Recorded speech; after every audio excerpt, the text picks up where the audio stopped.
It's time for your daily dose of all things Chicago sports. This is the Daily Score. Now, here's your host, Mark Grote. Hello and welcome into the Daily Score. I am Mark Grote. If you are watching on YouTube, you can see that this show is originating from Lambeau Field, and this is a few hours after the Bears lose their finale on the season to the Green Bay Packers, 17-9.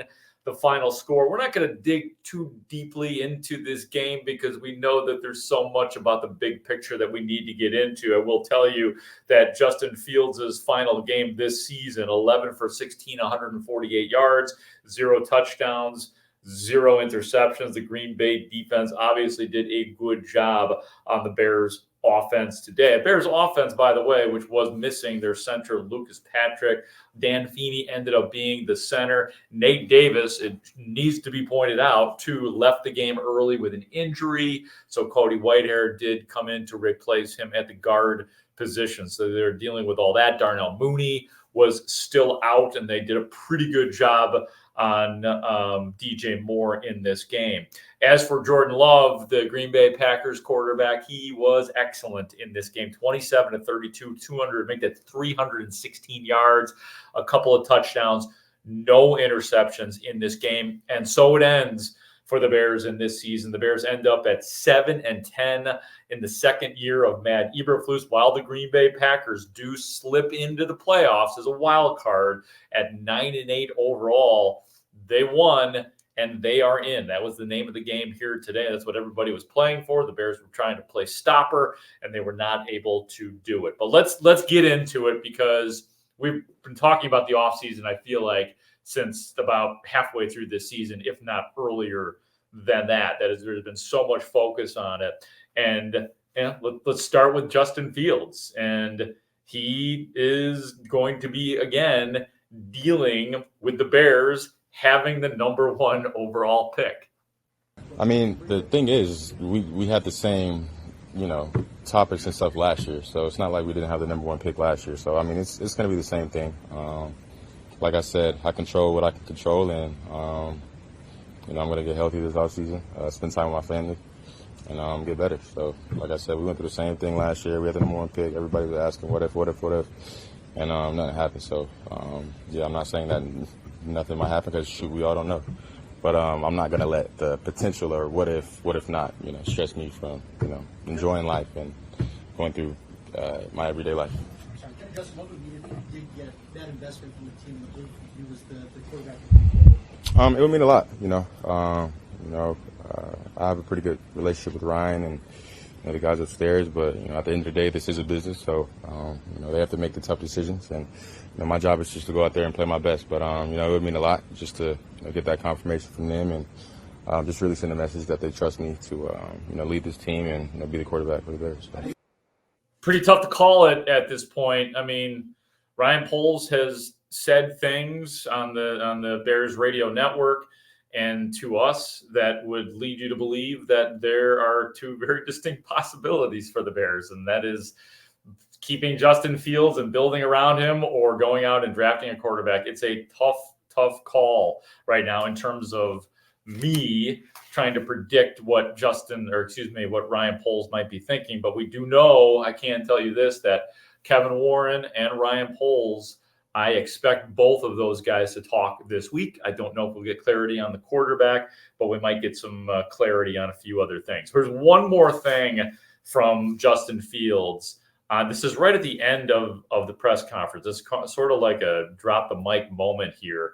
But this is Justin Fields, end of the press conference today after the loss to Green Bay, talking about his future. I know you say nothing's guaranteed, Justin, but do you feel confident you've done enough that you will do that? I'm not sure. Like I said, that decision is not in my hands. All I can control is, what I did do, and I gave it my all. So whether it's here or not, I have no regrets. Shout out to, you guys for, making my job a little bit harder. But, just the city of Chicago, love y'all. Appreciate the fans and the support from all the Bears, in case this is my last rodeo with y'all, and just appreciate y'all for everything. So, thanks.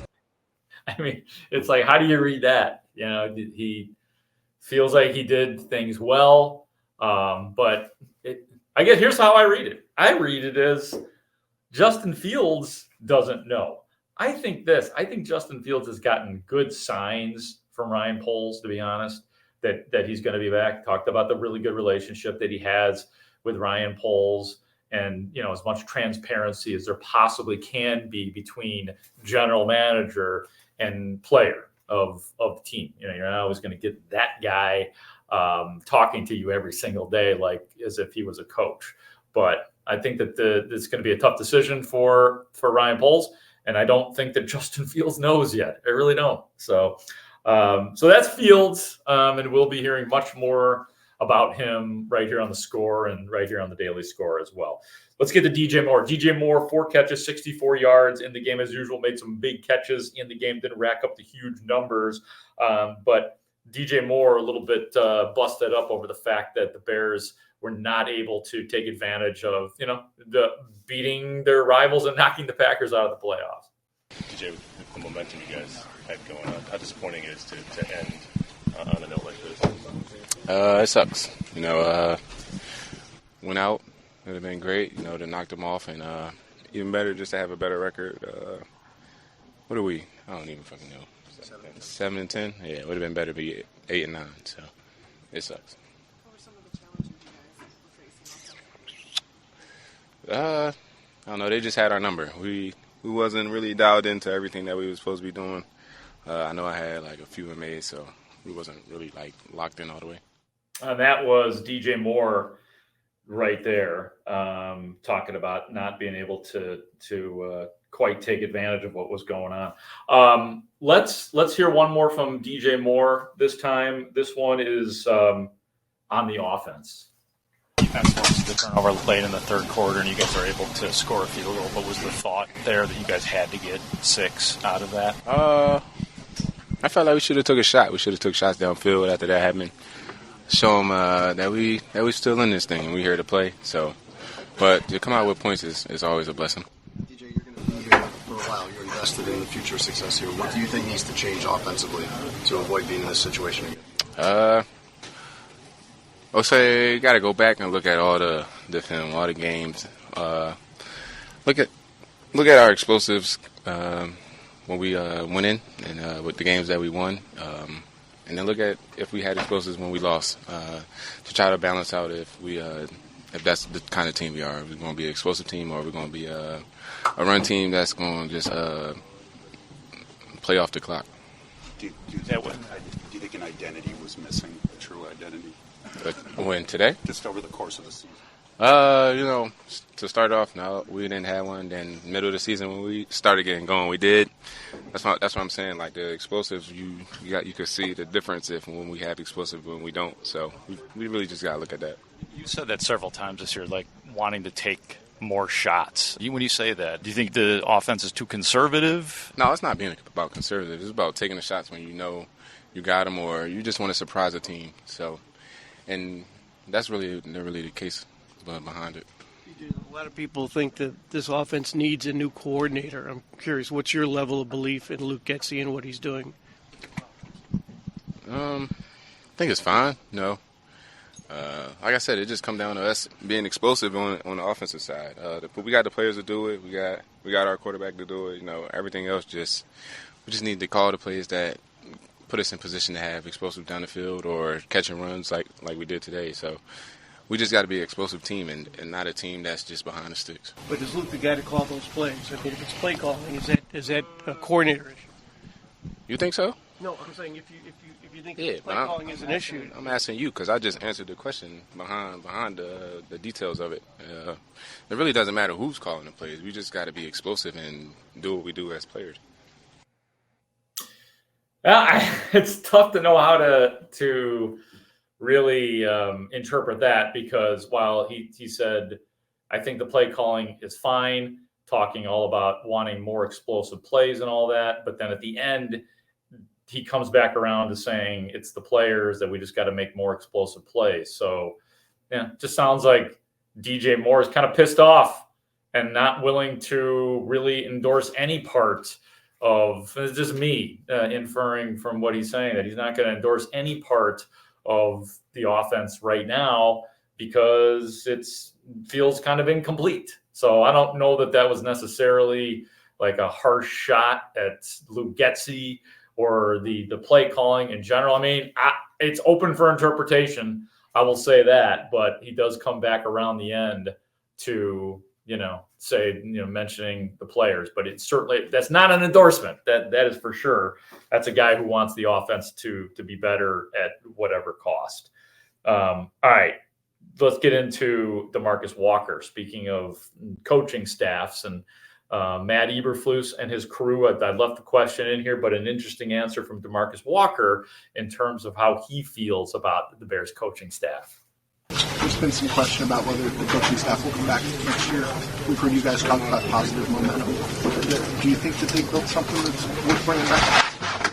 Like we built something, So I don't know, man. That's for Mr. Warren, the McCaskey family, and those for impose those up to those guys to make that decision. I get paid a lot of money, but not that much.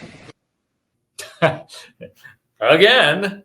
Interpret that as you will. I will leave that in your hands, but he was adamant to say that is we, it is us, it is a collective. So it's a collective blame, but at the same time, he's, this team was 7-10. So he's not going to throw rose petals at the entire organization and say everything is perfect and everything should be the same next year. I don't know that it's necessarily an indictment of Matt Eberflus.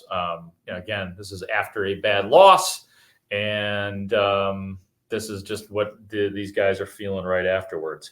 I think the next one you will find to be an actual endorsement, because he says it. This one is interesting. DeMarcus Walker, get ready. You got to listen to the question and the context again.